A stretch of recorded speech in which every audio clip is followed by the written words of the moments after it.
The formation of our Congress comes at a crucial time in our history. It is crucial because it's an important force in the struggle for our liberation from this apartheid regime. It is clear that in our future, this federation is going to make its mark.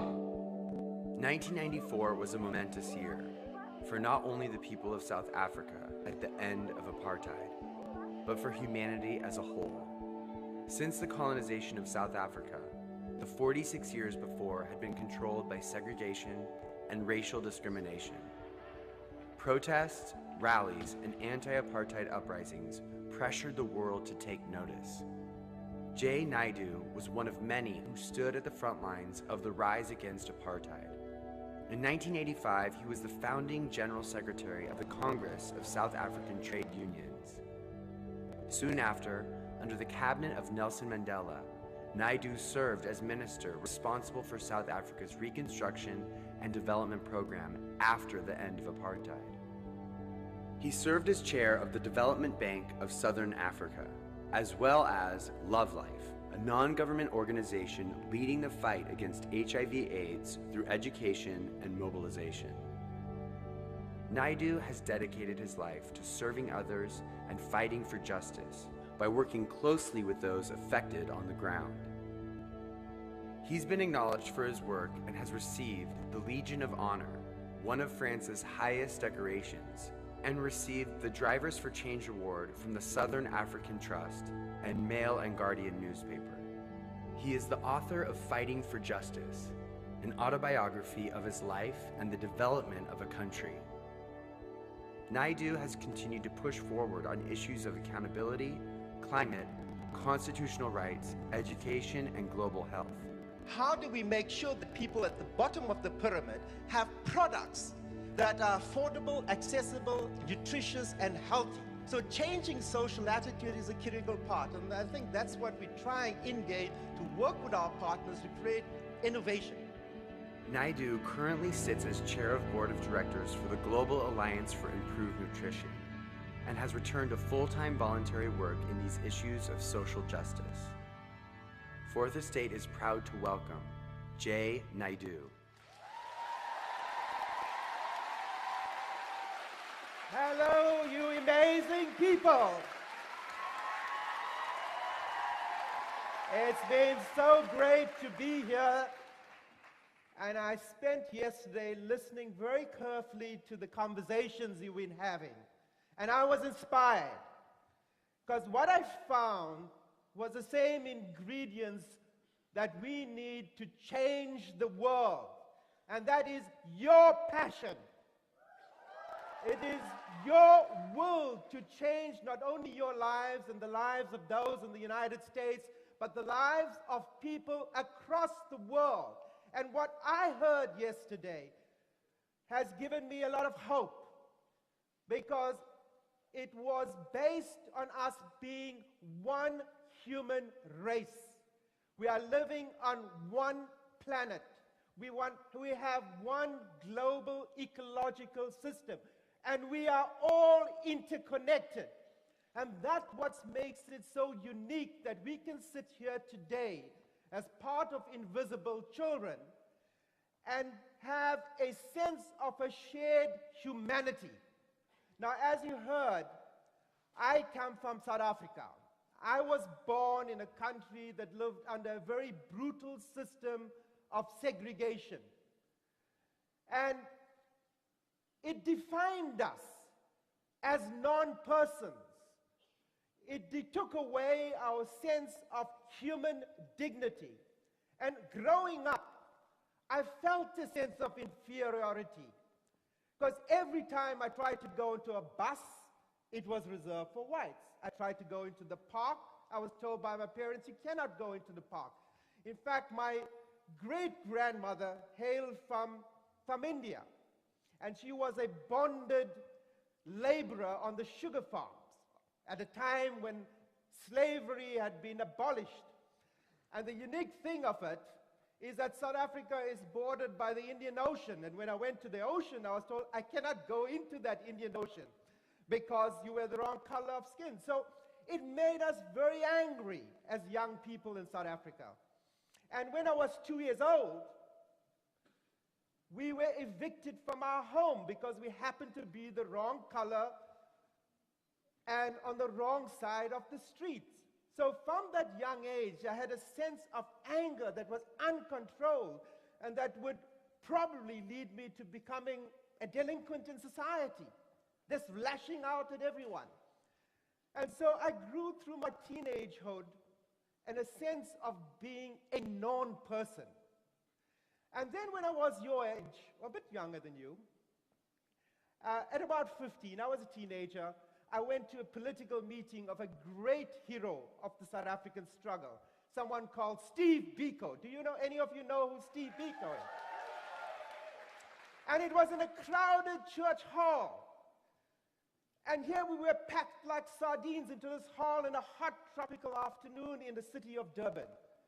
And he came onto the stage, a charismatic student leader, and his words I found a resonance with. Because what he said to us and what it meant to me is you have nothing to lose but your chains. You could choose to be a bystander, or you could choose to become a player in this game.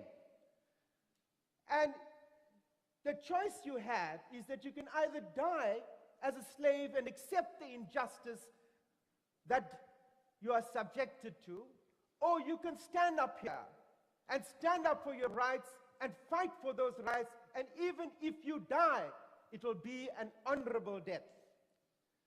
I found a sense of purpose. I found a cause I could believe in. And that's what created a generation of us across the country that rose up in 1976 in the Soweto uprisings and rejected an imposition of the language of the oppressor on us as the oppressed. And we went into the streets in our millions, and we felt that the revolution was in our hands. Triumph was just at the horizon.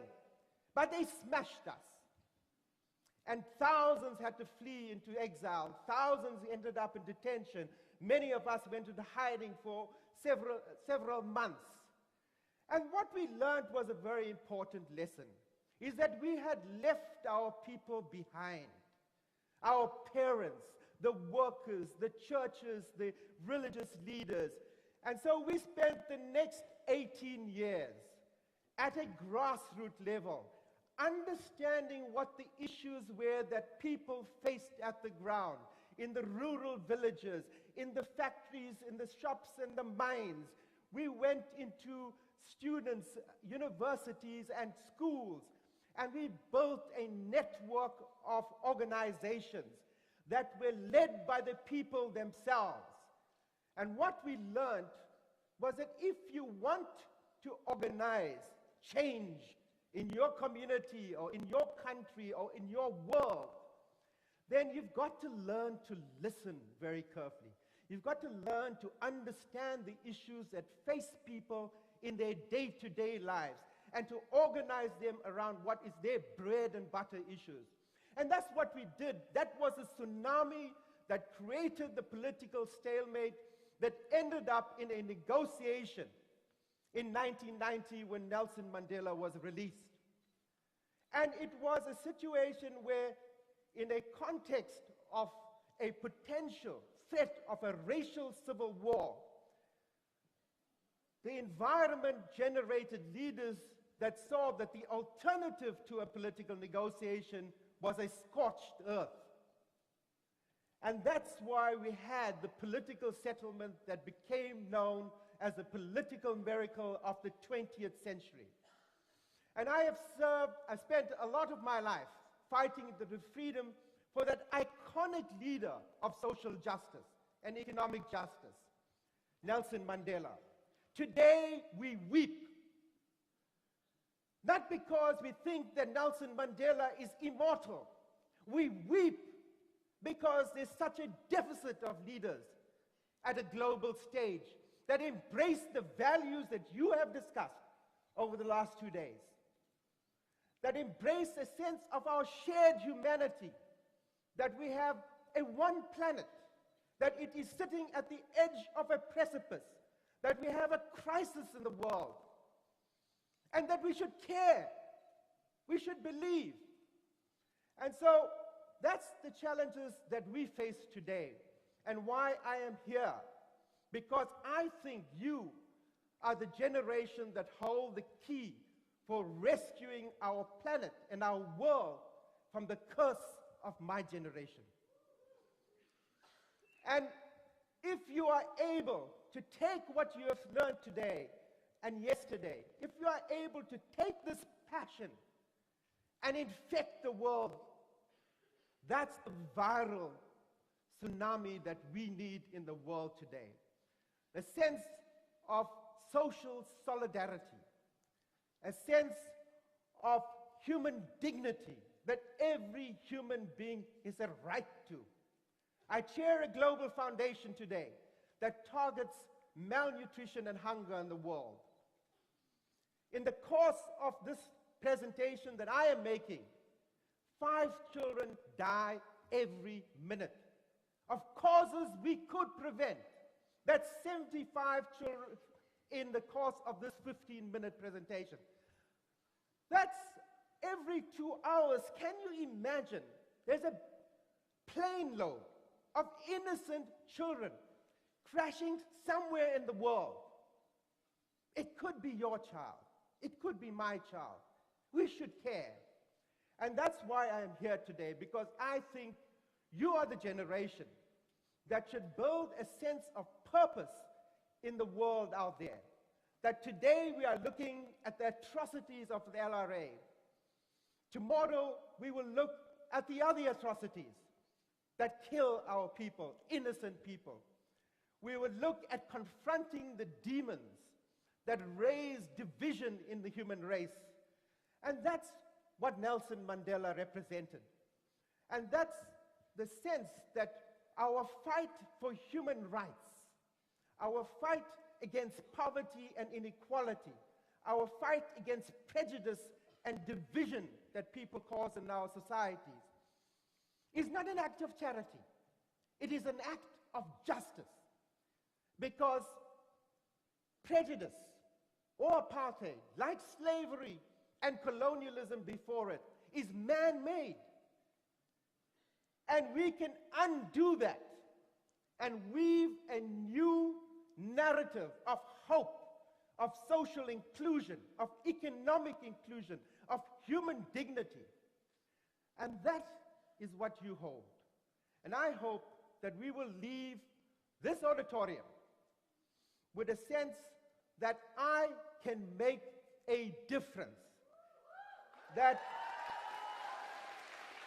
as Gandhi said, you can become part of the change you want to see in the world.